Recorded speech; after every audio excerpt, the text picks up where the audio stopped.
Hello, I'm Sudip Parikh, Senior Vice President and Managing Director responsible for the DIA Americas. And I'm joined by Dr. Sandra Kweder, Deputy Director and Liaison to the EMA, Office of International Programs, OCFDA. That's a mouthful, That's Sandy. much. Yeah, what you really need to know is that she is a DIA Fellow.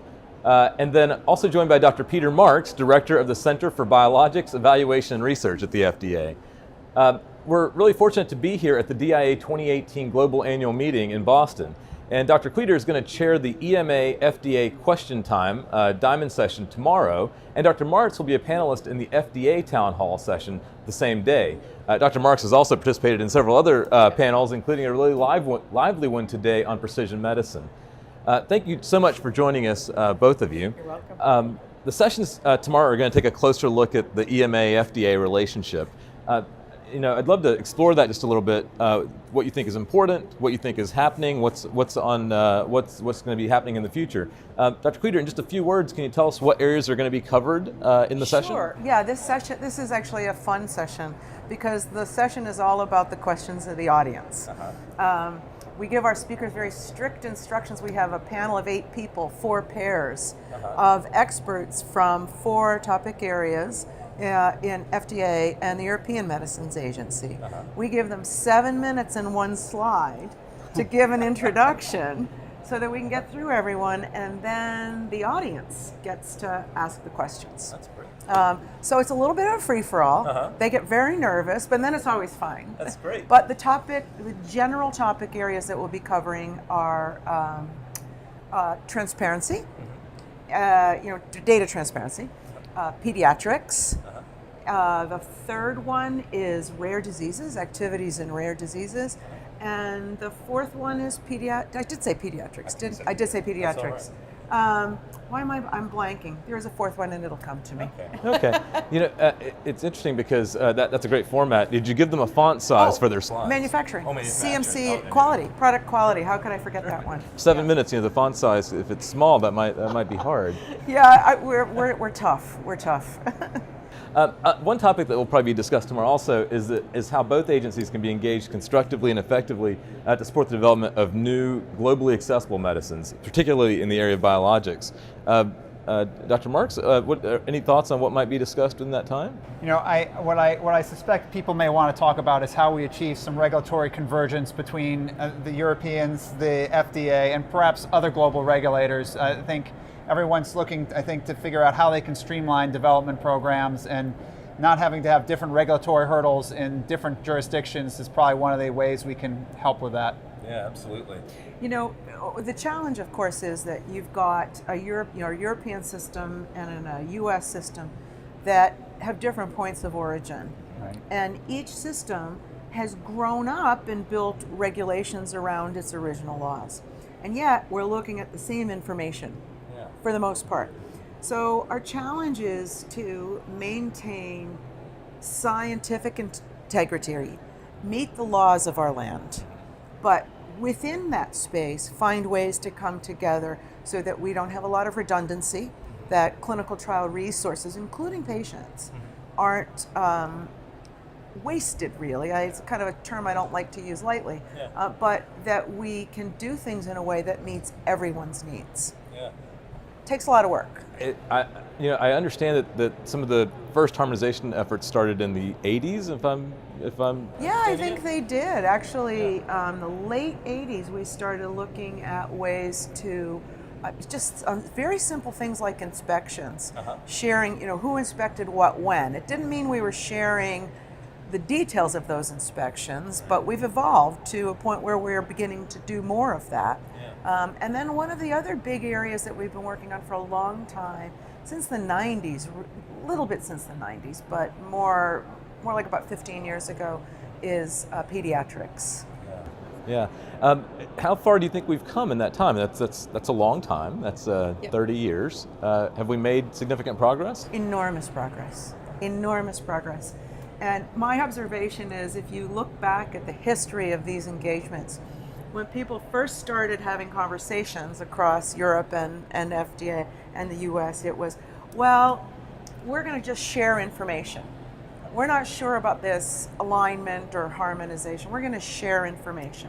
And as the scientists start to talk to each other and realize that the challenges are the same.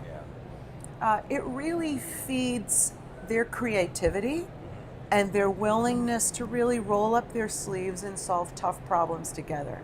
And it's a wonderful thing to see. Yeah. We can't always do it. Yeah. Sometimes there are barriers, and they may be regional practices, regional laws, really strong differences of opinion. You're going to see that. Yeah. But where we can particularly plan in advance for more streamlined development, we almost always have an all-around win for everyone. It seems like there was a point of real progress with the what's called mutual recognition of inspections, and that was that last year? I think that was last year. It feels like that was momentous. That there was something real on paper that we actually mutually recognize this. Do you think anything will slow down due to Brexit?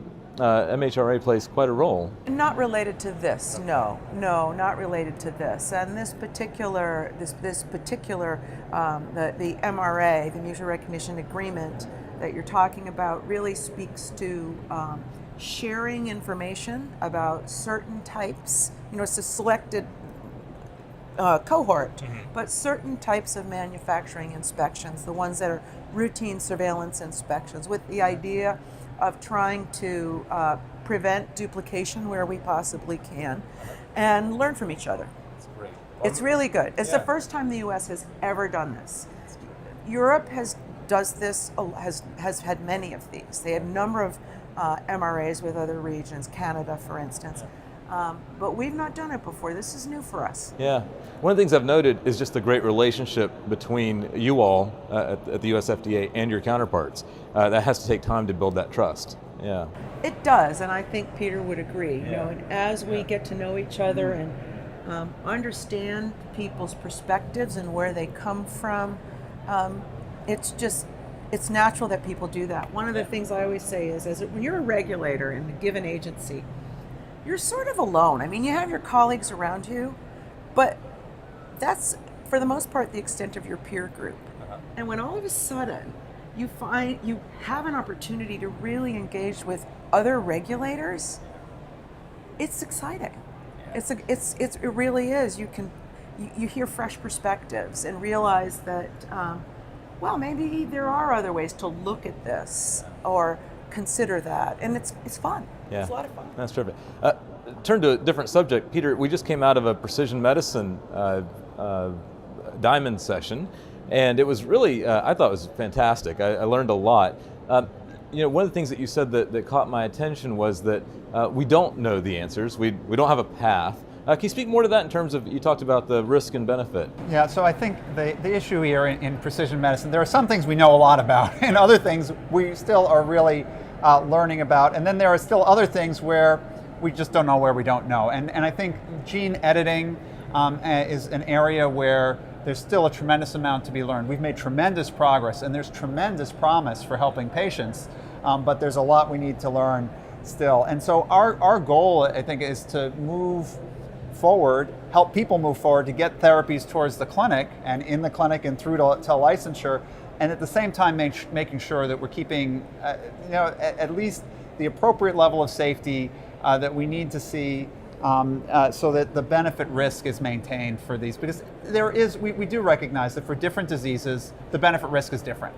For very life-threatening diseases, people will potentially, and the agency understands that more risk can be taken, whereas when you have diseases that are not life-threatening or less life-threatening or less severe, it's less of an issue. So I think one of the good things from that session I learned is certain words we never want to use as regulators. Never use the word slow. We never want to be slow. We're cautious, calculating, and that's where I think the approach has to be. We have to be cautious as we move forward, but obviously want to move things forward as fast as we can. I thought that was a really telling moment, actually. Words mean things, and having gotten to know you all over time, I think that, first of all, the FDA is so much more open and transparent than it's ever been in the past.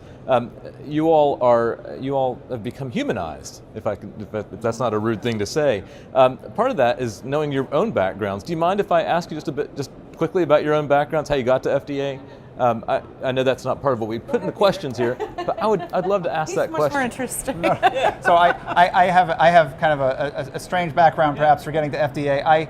I started out as in the medical sciences training program. So I'm an MD PhD, trained at NYU before I got my degrees.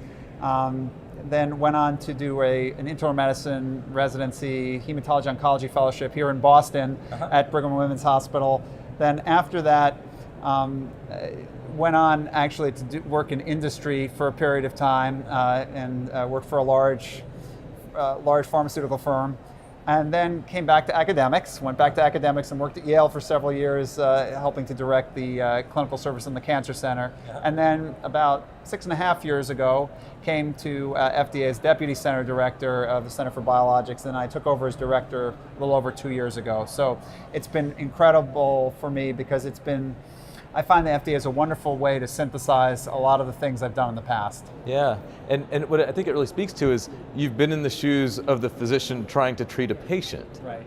Yeah, and also the physician trying to treat a patient and the person in industry trying to interact with us and understanding. I think part of what I know is that if we don't speak an intelligible language at FDA, the people who are on the receiving end don't understand it. Because I remember being in industry and sometimes trying to read tea leaves because we got FDA speak, and I just would rather not be putting people in that place. That's terrific. I think that's so important, and the fact that you're able to be self-aware, the agency, not just you personally, but the self-awareness of the agency is really important. Yeah. That's terrific. Sandy? I actually want to pick up on something you said. Yeah. Peter, you just sort of described this background of, kind of come out, sort of the moving in and out of academia, regulatory. But one of the things you said when you were describing the session that you just were in was what I learned in this session. Yeah. And I think what's great about some of these sessions for me is, even when we come in as supposedly the experts, right? You're up there talking or you're putting all the experts up there, you almost always learn something. Yeah. And you've just got to be open to that. Yeah. And when you're and it goes back to my point about interacting with other regulators, we all have things to learn from each other. Yeah. And they come up at the most surprising times sometimes. Right. But it's wonderful when it does. Yeah. No, that's terrific. Well, I really appreciate your time. I want to continue this conversation another time. Maybe you'll agree to it. But for our purposes of our video cast and our podcast, we keep them short and sweet. But you guys are just, you're warm, you're normal people, and you're doing great work at FDA. And I've made them laugh by saying that. So I'd love to end there. Thank you so much. Thank you. Thank you very much. Come to our sessions.